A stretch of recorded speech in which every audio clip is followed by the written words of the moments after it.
Magandang hapon po sa ating lahat. Tayo po ngayon ay nasa ikalawang linggo ng Pasko ng Pagkabuhay o Linggo ng Banal na Awa.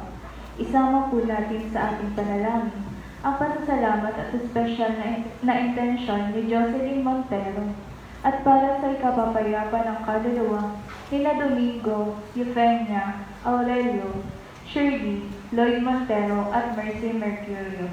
Bilang panimula po natin ng ating misa, magsitayo po tayong lahat.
Tayo ay natitipon sa ngalan ng Ama at ng Anak at ng Espiritu Santo. Amen. Ang pagpapala ng ating Panginoong Jesucristo, ang pag-ibig ng Diyos Ama, at ang pagkikipag-isa ng Espiritu Santo naway sumainyo lahat. At sumainyo rin. Mga kapatid, suriin natin ang ating mga sarili, aminin natin ang ating mga kasalanan, upang tayo ay maging marapat kumanap sa banal na pagdiriwang.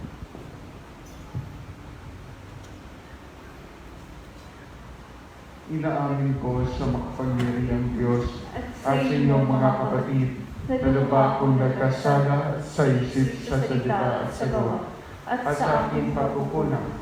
Kaya sinasama ko sa mahal na Birheng Maria sa lahat ng mga anghel at mga banal, at sa inyong mga kapatid na ako ay panalangin sa Panginoong ating Diyos. Kawan tayo ng makapangyarihang Diyos, patawarin tayo sa ating mga kasalanan, at patubayan tayo sa buhay na walang hanggan. Amen. Panginoon, kaawaan mo kami. Panginoon, kaawaan mo kami. Kristo, kaawaan mo kami. Kristo, kaawaan mo kami. Panginoon, kaawaan mo kami. Panginoon, kaawaan mo kami.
Manalangin tayo.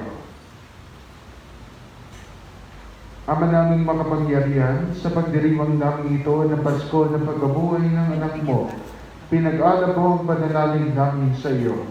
Ang kagandang loob mo sa amin ay lalo mo pang pag-ibayuhin upang may sa loob mo na mabuti ng lahat ang kadalasayang dulot ng binyag, ang Espiritong bigay mo sa iyong mga anak, ang dugong dumanak upang kami maligtas. Sa pamamagitan ni Jesucristo kasama ng Espiritu Santo, magpasawalang hanggan. Amen. Magsiyo po pong lahat at makinig sa pagpapahayag ng salita ng Diyos.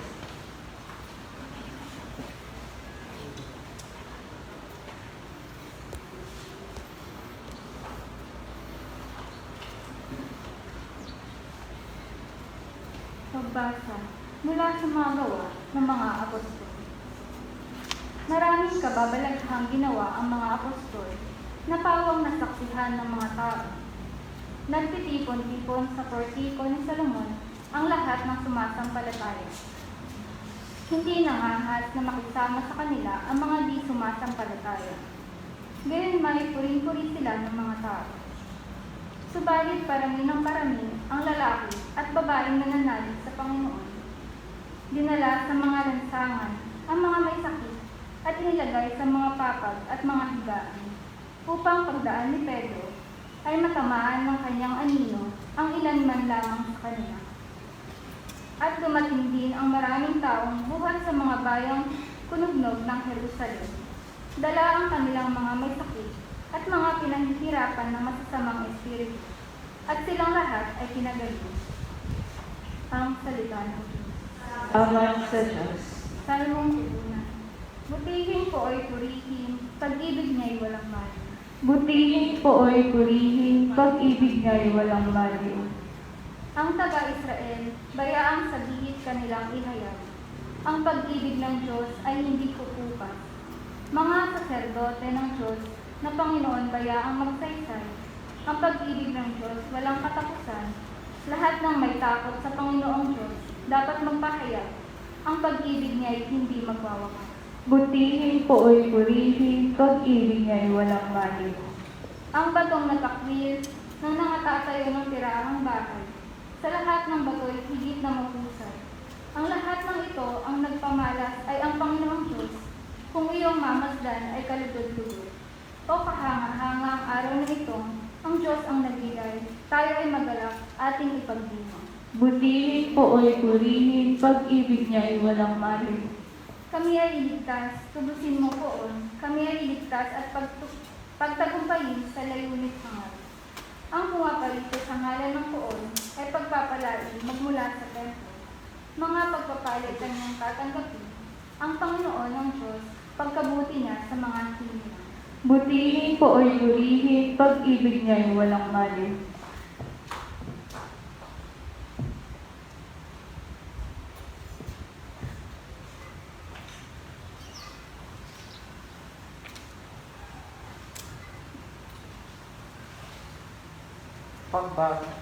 Pagbasa mula sa aklat ng pahayag.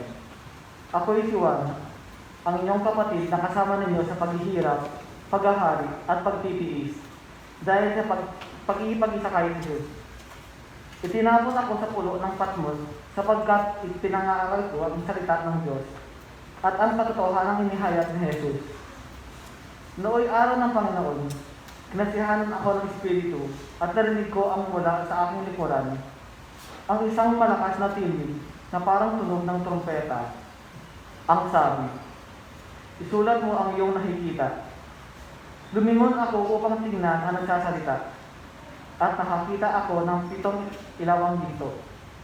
Nakatayo sa gitna ng mga ito ang isang animoy lalaki, nakadamit ng abot sakong at may pabigkis na ginto sa kanyang dibdib. Pagkakita ko sa kanya, para akong patay na lugmok sa paanan niya. Ngunit ipinatong niya sa akin ang kanyang kanang kamay at sinabi, huwag kang matakot. Ako ang simula at ang wakas at ang nabubuhay. Namatay ako, ngunit masdan mo ako.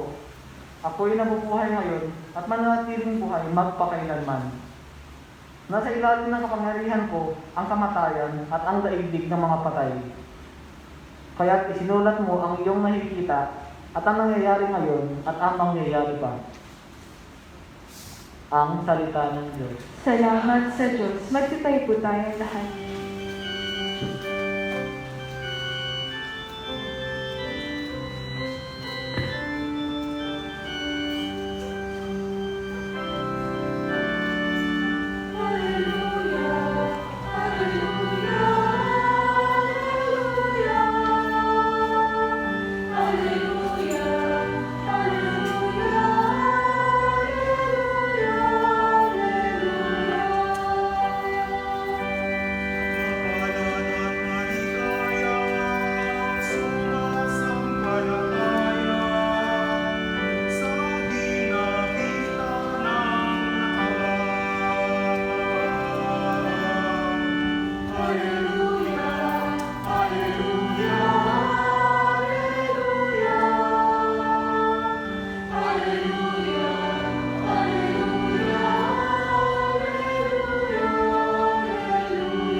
Sumainyo ang Panginoon. At sumainyo rin. Ang mabuting balita ng Panginoon ayon kay San Juan. Papuri sa iyo, Panginoon.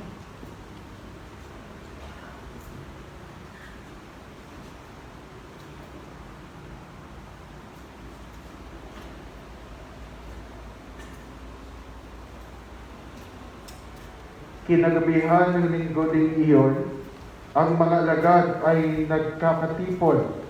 Nakapilit ang mga pinto ng bahay na kanilang pinagtitipunan dahil sa takot nila sa mga Hudyo. Dumating si Jesus at tumayo sa gitna nila. Sumainyo ang kapayapaan, sabi niya. Pagkasabi nito, pinakita niya ang kanyang mga kamay at ang kanyang tagiliran. Tuwang-tuwa ang mga alagad nang makita ang Panginoon. Sinabi na naman ni Jesus, sumainyo ang kapayapaan.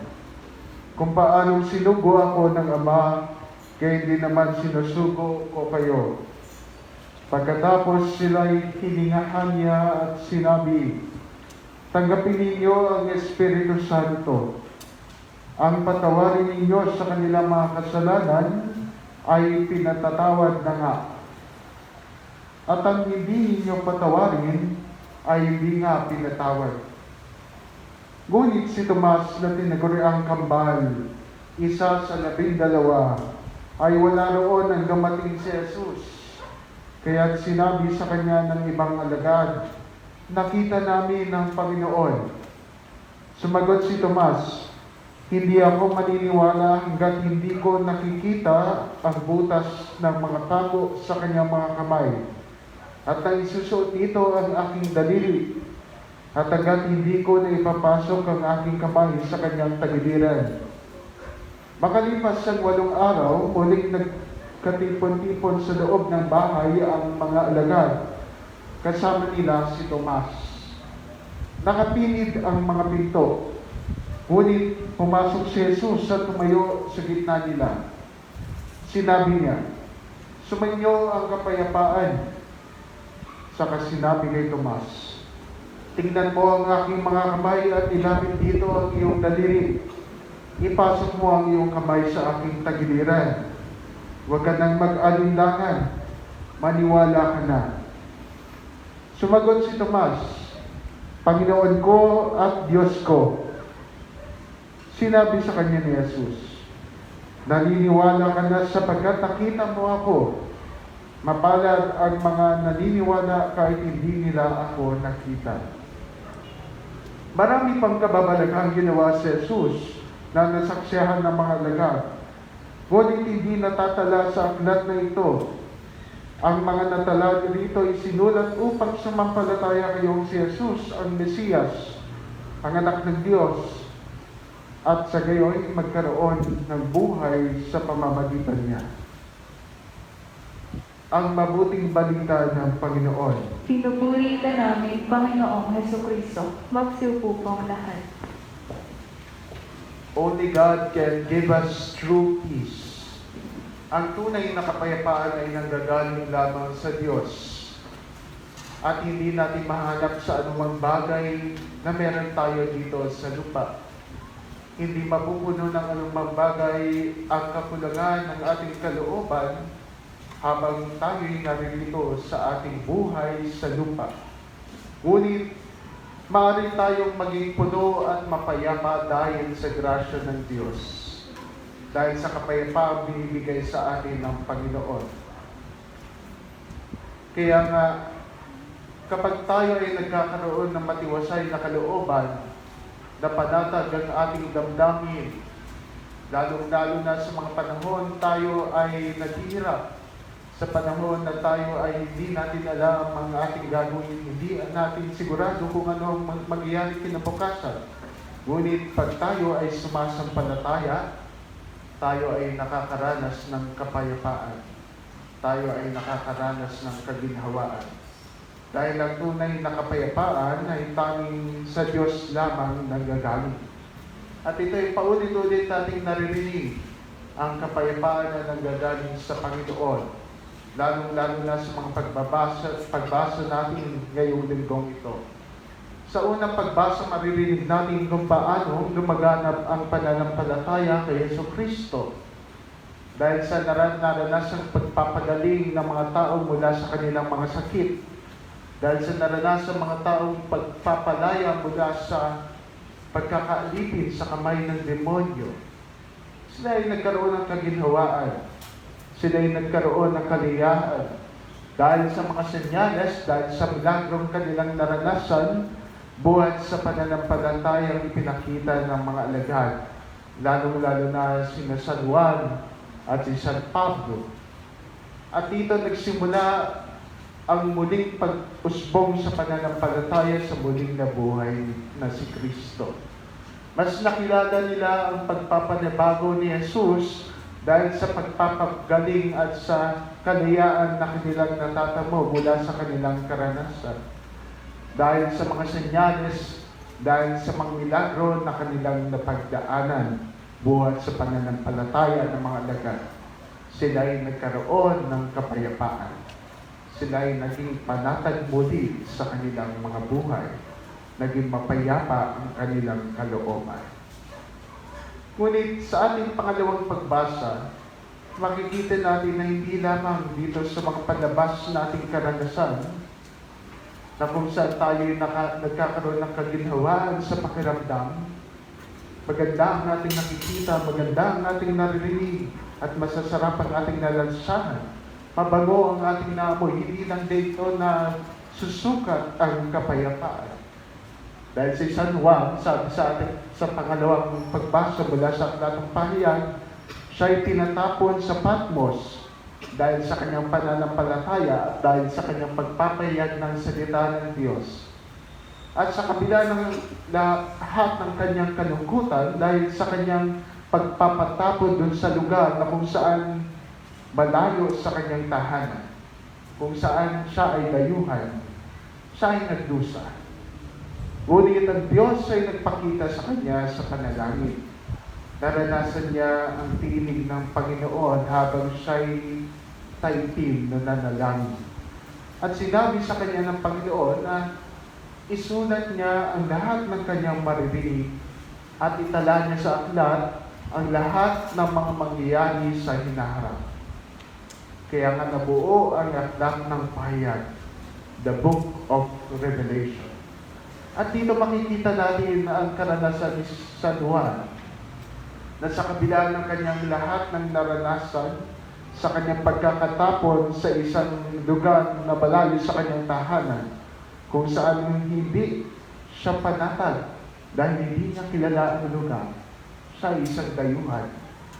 Siya pa rin ay nagkaroon ng kapayapaan dahil nangako sa kanya Panginoon na sasamahan siya ng Diyos, huwag siya dapat matakot. Sa ating Ebanghelyo, maririnig natin kung paanong paulit-ulit dinati ng Panginoong Jesucristo ang mga alagad patungkol sa kapayapaan. Kung sa unang pagbasa, maririnig natin ang kapayapaan ay nangyayari at nararanasan kapag tayo ay nakawala sa ating karamdaman.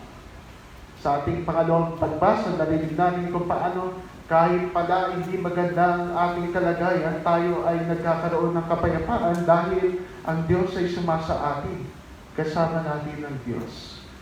At dito naman sa banal na ebanghelyo, tinuturo sa atin kung paanong lumalalim tayo sa kapayapaan kung maski tayo ay nagagawa natin magpalaganap ng kapayapaan sa ibang tao. Nagagawa natin ibahagi ang ating naranasan mula sa Panginoon. Sinabi sa atin na nakapinit ang pintuan ng mga alagad dahil sa takot sa mga Hudyo. Hindi nila alam na ang paliwanag kung paano nila ipapaliwanag na muling nabuhay si Jesucristo. Dahil hindi pa gaano kadami ang kanilang pananampalataya. Hindi pa ganon kahinog ang kanilang pagkakaintindi sa muling pagkabuhay ni Jesus. Ngunit sa kabila ng lahat ng kanilang takot, at sa kabila ng kanilang pagkakapinid ng pintuan na kung saan walang makakapasok sa kanilang tahanan, si Jesus ay nagpakita pa rin sa kanilang piling. Nakapasok si Jesus sa kanilang tahanan. At doon niya pinakita ang kanyang mga sugat, pinahawak ang kanyang mga sugat ng sa gayong maniwala ang malagad na siya nga'y muling nabuhay at ito'y maintindihan nila. Kung minsan sa buhay natin, pinipinit din natin ang mga pintuan natin. Kinukulong natin ang ating mga sarili, katulad ng mga alagad na ito dahil sa takot sa mga Hudyo, dahil sa takot sa ibang tao. Takot dahil baka iba ang isipin ng iba tungkol sa atin kapag nakita nila ang tunay nating kalagayan. Takot dahil baka tayo mahusgahan kapag nasilip nila kung ano ang ating nakaraan. Takot dahil baka malaman nila kung ano ang ating mga kahinaan. Ang nakapilit na pintuan ay parang nagsisimbolo ng ating mga limitasyon, ang ating kakulangan, ang ating mga kahinaan. Ngunit sa kabila ng lahat ng ito, kahit anong pilit natin na isarado ang ating mga sarili, ang Diyos ay parati pa rin gumagawa ng paraan upang kumilos na makapasok sa ating kalooban, upang mangusap sa ating mga damdamin. Kahit anong pagkakasara natin, pagkakapilit natin ng ating kalooban, ang Diyos ay parating magpapakita at magpaparinig ng kanyang tinig upang tayo ay mabigyan ng pag-asa, upang tayo ay mabigyan ng pagpapanibago. At ano ang mensahe ng Diyos? Matapos niyang bigay sa mga alagad ang kapayapaan, ibinugan niya, ihiningan niya ang kanyang espiritu, ang espiritu ng Diyos. Sa lumang tipan makikita natin ang Espiritu ng Diyos na kumilos noong likhain ng sanlibutan. Nang kinuha ng Diyos ang alabok at hiningahan na ito ay nagkaroon ng buhay. Ito ang unang tao, si Adan at si Eva. Itong iisang Espiritu ng Diyos din ang kumikilos sa atin. Ito ay nagpapaalala sa atin na kung ang aasahan lang natin ng ating sarili, hindi natin magagawang pagpahayag ng kapayapaan. Kung hindi natin hingin ng presensya ng Diyos at tumugon sa kanyang panawagan, kilalanin ang kanyang pagtulong, hindi natin magagawang umibig ng lubusan. Kaya nga pagkatapos sabihin ng Panginoong Jesucristo ito sa mga alagad, ano ang kasunod niyang sinabi? Ano bang patawarin ninyong kasalanan ay mapapatawad. Ang hindi niyong ipatawad ay hindi na mapapatawad. Ito ay nag-uusap patungkol dun sa sakramento ng kumpisal ng simbahan, na kung saan tayo ay nagiyakan na magbalik loob sa pamamagitan ng kumpisal. Pero ano pa yung isang ibig sabihin nito? Na tayo ay nagagawa lang natin magpatawad kapag hinihingi natin ng tulong ng Diyos. Mahirap magpatawad bilang mga tao, matalas ang ating memorya. Kadalasan ay napapangunahan tayo ng ating mga damdamin, lalo na kung ito ay nakasakit sa atin. Lagi tayong nakakaalala ng mga maling nagawa sa atin at mahirap lampasan ang ating mga pinagdaan. Kung aasa lang tayo sa ating sarili, hindi natin magagawang magpatawad ng lubusan dahil ang sukatan lang natin ang ating limitasyon, ang ating kahinaan. Ngunit kung hinahayaan natin kumilos ang Espiritu ng Diyos sa atin at hinahayaang tumulong ang Diyos sa pakikipag-ugnayan natin sa iba, tayo ay makakapagbigay ng tunay na kapayapaan. Tayo ay makakapagpatawad ng lubusan. Mas malalim ang pag-ibig na ating maibibigay. Ayun nga ang kahulugan ng kapayapaan. Kapag tayo ay nagpapatawad, hindi natin binibigyan ng pabor ang ibang tao. Ngunit pinapalaya natin ng sarili nating kalooban. Kapag tayo ay nagpapatawad, hindi naman tayo gumagawa ng kabutihan sa iba. Ngunit unang-una, gumagawa tayo ng kabutihan sa ating sarili. Hinahayaan nating dumaloy at lumipas ang masakit nating naranasan at muli tayong magpatuloy sa buhay na ito sa tulong at presensya ng ating Panginoong makapangyarihan, sa tulong ng Kanyang banal na Espiritu. Kaya nga sa pagpapatuloy ng banal natin na misa, ating inaalala ang dakilang awa at abag ng Panginoon. Ngayon linggoing ito ay pinagdiriwang natin ang Divine Mercy Sunday. At ang Divine Mercy, ang dakilang awa at abag ng Panginoon ay nagdudulot sa atin ng kapayapaan, lalong-lalo na kapag hinahayaan natin ang awa at abag ng Diyos na dumami mula sa atin at maranasan din ng iba.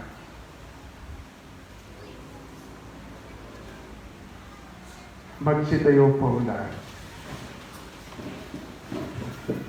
Sumasampalataya ako sa Diyos amang makapangyarihan sa lahat. Na may gawa ng langit at lupa. Sumasampalataya ako kay Kristo, iisang anak ng Diyos, Panginoon nating lahat.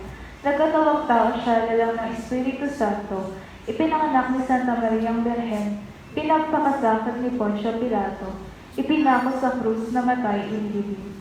Nanaog sa kinaroroonan ng mga yumao, nang may ikatlong araw na buhay na maguli. Umakyat sa langit, nalunglok sa kanan ng Diyos amang makapangyarihan sa lahat. Doon magmumulang perilito at hukom sa nangubuhay at namatay na tao. Sumasampalataya naman ako sa Diyos Espiritu Santo, sa banal na simbahang katolika, sa kasamahan ng mga banal, sa kapatawaran ng mga kasalanan, sa pagkabuhay na muli na namatay na tao, at sa buhay na walang hanggan. Amen. Ama, walang hanggan ng iyong habag at hindi ka napapagal sa iyong awa. Tulutan mo kami ng iyong dakilang awa ngayong itinataas namin sa iyo ang aming mga pagsasumamo. Sa bawat panalangin ng ating itutugon ay maawain Diyos, dinggin mo kami. Maawain Diyos, dinggin mo kami. Ipagpatuloy nawa ng simbahan ang misyon ng pag-ibig, awa at habag ni Kristo sa mundong lubhang nagugulumihanan. Manalangin tayo. Maawa nawa ang mga pinuno ng aming bansa sa mga taong kapuspalad at yaong mga lubhang nahihirapan, maging mahusay nawa silang instrumento ng paglingap sa mga taong kanilang pinaglilingkuran. Manalangin tayo. Awing Diyos.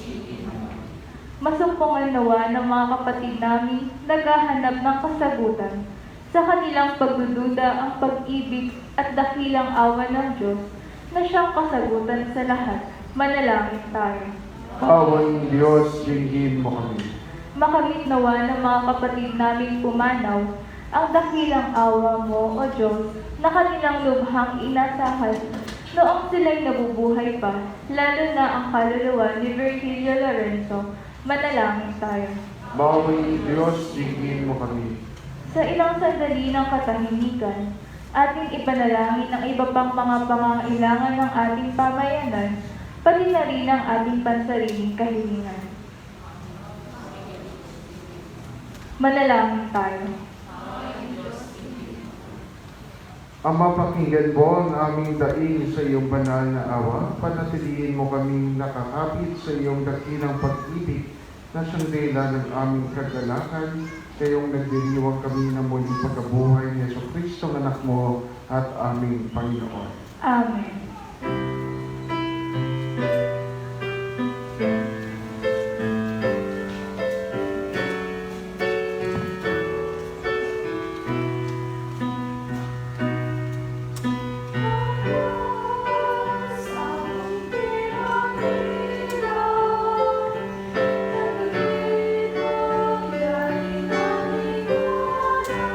Magsipo ka lahat.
Manalangin kayo mga kapatid upang paghahain natin ay kalugdan ng Diyos sa mga makapangyarihan. Tanggapin nawa ng Panginoon itong paghahain sa iyong mga kamay sa kabulihan niya at karangalan sa ating kapakinabangan at sa buong sambayanan niyang banal. Ama naming lumikha, tungayan mo ang mga alay ng iyong sambayanan upang ang iyong binigyan ng bagong buhay sa pagsampalataya sa iyong ngalan at pagkadali sa inoong sila'y binyagan ay makapakinabang bigayang walang katapusan sa pamamagitan ni Jesucristo kasama ng Espiritu Santo magpasawalang hanggan. Amen. Sumainyo ang Panginoon. At sumainyo rin. Itaas sa Diyos ang inyong puso at diwa. Itinaas na namin sa Panginoon. Pasalamatan natin ang Panginoong ating Diyos. Marapat na siya'y pasalamatan. Ama naming makapangyarihan, tunay ngang marapat na ikaw ay aming pasalamatan. Ngayong araw na ipinagdiriwang ang paghahain ng Mesiyas, ang maamong tupa na tumupos sa aming lahat. Ang iyong anak na minamahal ay naghain ng sarili niyang buhay. Siya ang tupang maamong umako sa kaparusahan upang mapatawad ang kasalanan ng sanlibutan. Sa pagkamatay niya sa banal na krus, ang kamatayan namin ay kanyang nilupit. Sa pagkabuhay niya bilang manunubos, pag-asa at pagkabuhay ay aming nakamit. Kaya kaysa ng mga anghel na nagsisiawat na papuri sa iyo nang walang umpay sa kalangitan, kami nagpupuni sa iyong kadakilaan.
pagsilupang lahat.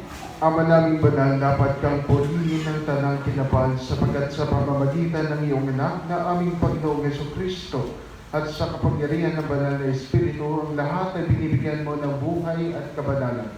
Walang sawa mong tinitipon ng iyong sabayanan upang mula sa pagsikat hanggang sa paglubog ng araw, may handog ang malinis na alay para sambahin ng iyong ngalan. Ama, sinasama namin pagpadalin mo sa kapangyarihan ng banal na Espiritu ang mga kaloob nito na aming ininaan sa iyo. Ito nawa ay maging katawan at dugo ng iyong anak at aming Panginoong Jesucristo na nag-utos sa pagdiwang ng misteryong ito. Noong gabi ipagkanulo siya, hinawakan niya ang tinapay. Pinasalamatan kanya. Pinaghati-hati niya iyon, iniabot sa kanyang mga lagad at sinabi, tanggapin ninyong lahat ito at kanin ito ang aking katawan na ihahandog para sa inyo.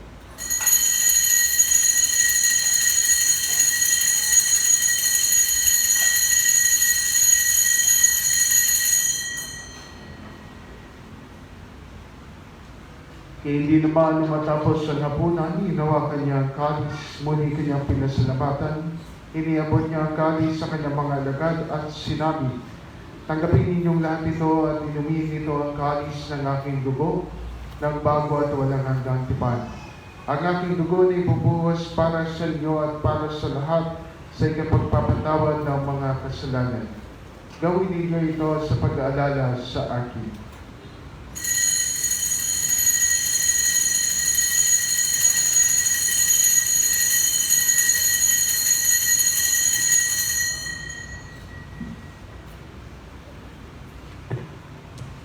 Ipagbunyi natin ang misteryo ng pananampalataya.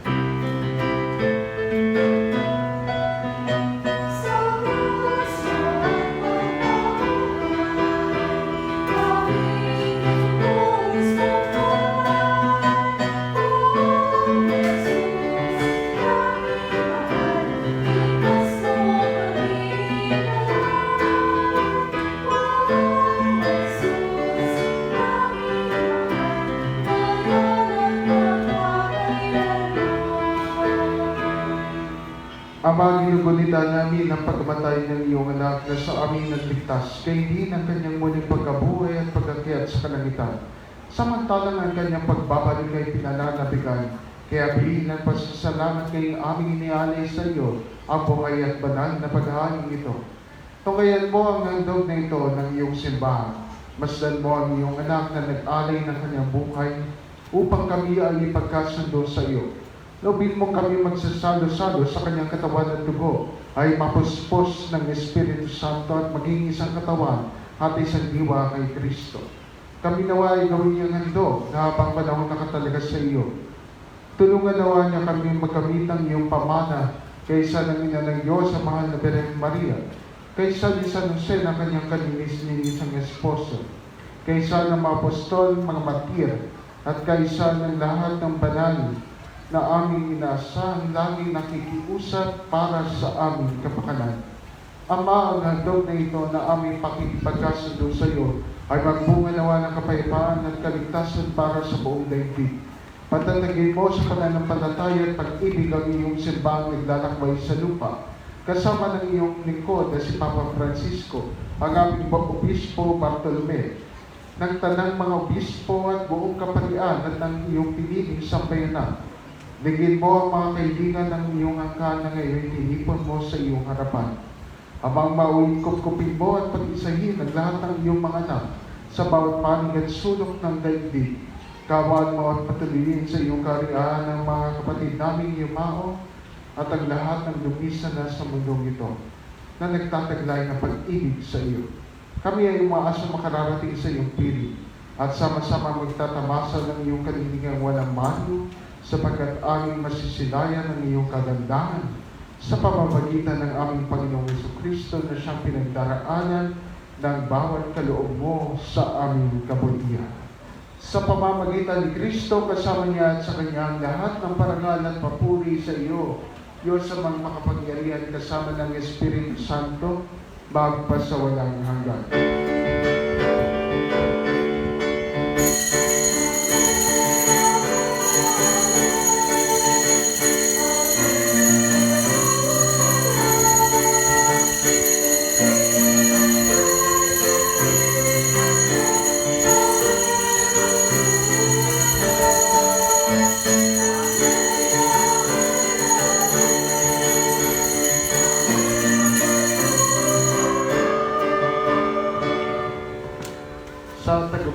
ng kagagaling na utos sa turo ni Jesus na Panginoon natin na Diyos, ipayag natin ng lakas loob.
Hinihiling namin kami adya sa lahat ng masama, pagkalooban ng kapayapaan araw-araw, iligtas sa kasalanan, at ilayo sa lahat ng kapamakan.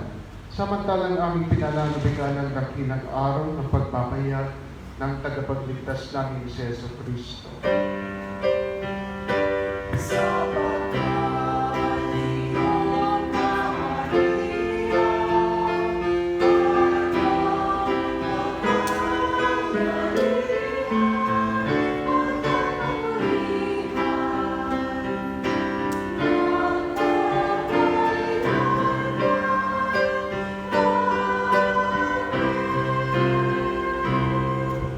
Panginoong Yesu Kristo, sinabi mo sa iyong mga apostol, kapayapaan ang iniiwan ko sa inyo, ang aking kapayapaan ang binibigay ko sa inyo. Tungayan mo ang aming pananampalataya, huwag ang aming pagkakasala, pagkalooban mo kami ng kapayapaan at pagkakaisa ayon sa iyong kalooban, kasama ng Espiritu Santo, magpasawalang hanggan. Amen. Ang kapayapaan ng Panginoon ay lagi nawang sumainyo. At sumainyo. Magbigayan kayo ng kapayapaan sa isa't isa.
Ito ang kordero ng Diyos, ito ang siyang nag-aalis ng kasalanan ng sanlibutan. Mapapala tayong nangyayaan sa kanyang banal na bigay.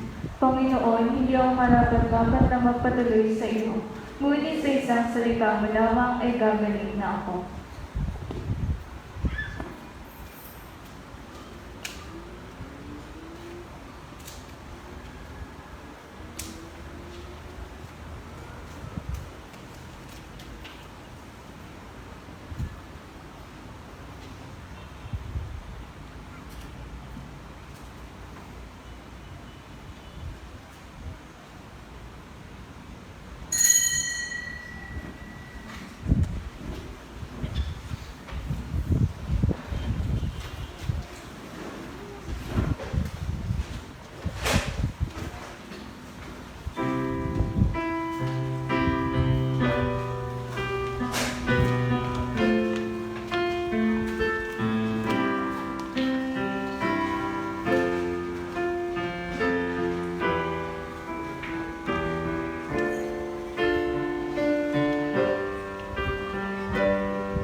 Magsitayo po ang lahat.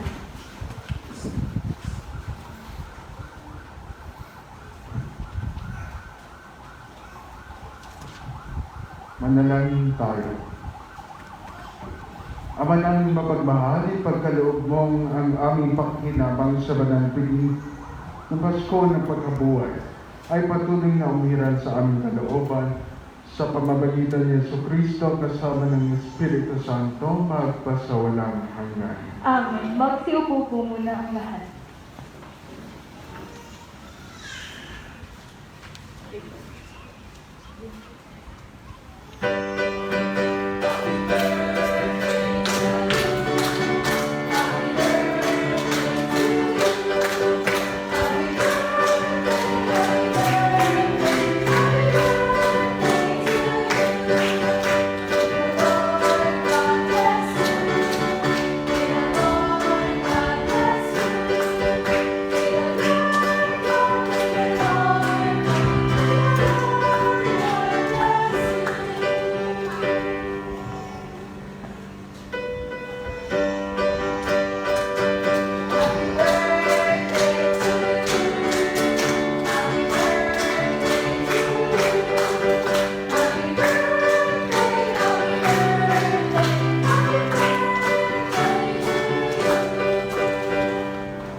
Maraming salamat po sa paki.